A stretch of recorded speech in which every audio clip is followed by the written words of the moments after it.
इस बार जब आप दिवाली और छठ मनाइएगा तो आपके गरीबी का, बिहार के बदहाली का ये अंतिम दिवाली और छठ होने जा रहा है। ये अंतिम दिवाली और छठ होगा आपके गरीबी का। क्यों? क्योंकि छठ के बाद जब ये जनता के राज बनी, तो एक 3 गो संकल्प बा।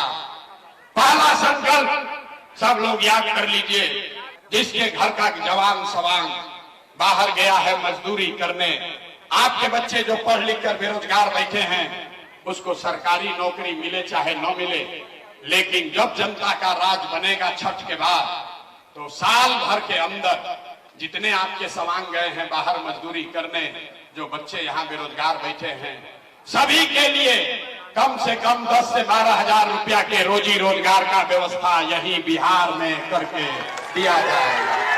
होना चाहिए कि नहीं होना चाहिए?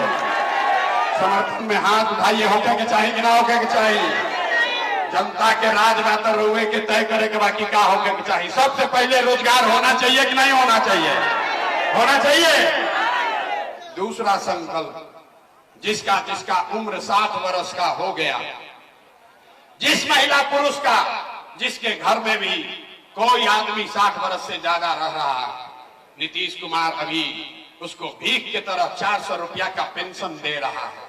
तो जब जनता का राज बनेगा तो छठ के 1 महीना के बाद, याद रखिए, छठ के 1 महीना के बाद से 60 वर्ष से ज्यादा उम्र के हर महिला पुरुष को कम से कम 2000 रुपया महीना का पेंशन जरूर कर दिया जाएगा।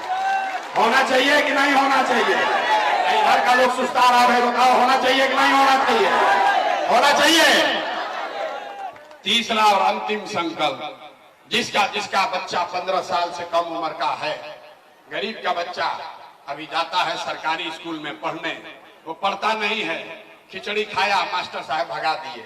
इसलिए तय हुआ कि जब आपका राज बनेगा, जन सुराज का राज आएगा, तो जिसका बच्चा 15 साल से कम उम्र का है, उसके पास ये सुविधा होगी कि आप अपने बच्चे को प्राइवेट अंग्रेजी स्कूल में भेजिए और स्कूल का फीस सरकार के ओर से भरा जाएगा, ताकि गरीब से गरीब का बच्चा भी अंग्रेजी स्कूल में पढ़ सके। होके के चाहिए कि ना होके के चाहिए?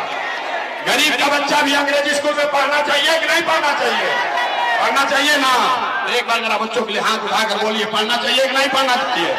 जोर से बोलिए भैया, होना चाहिए ना? ये प्रस्ताव पारित कर दिए ना?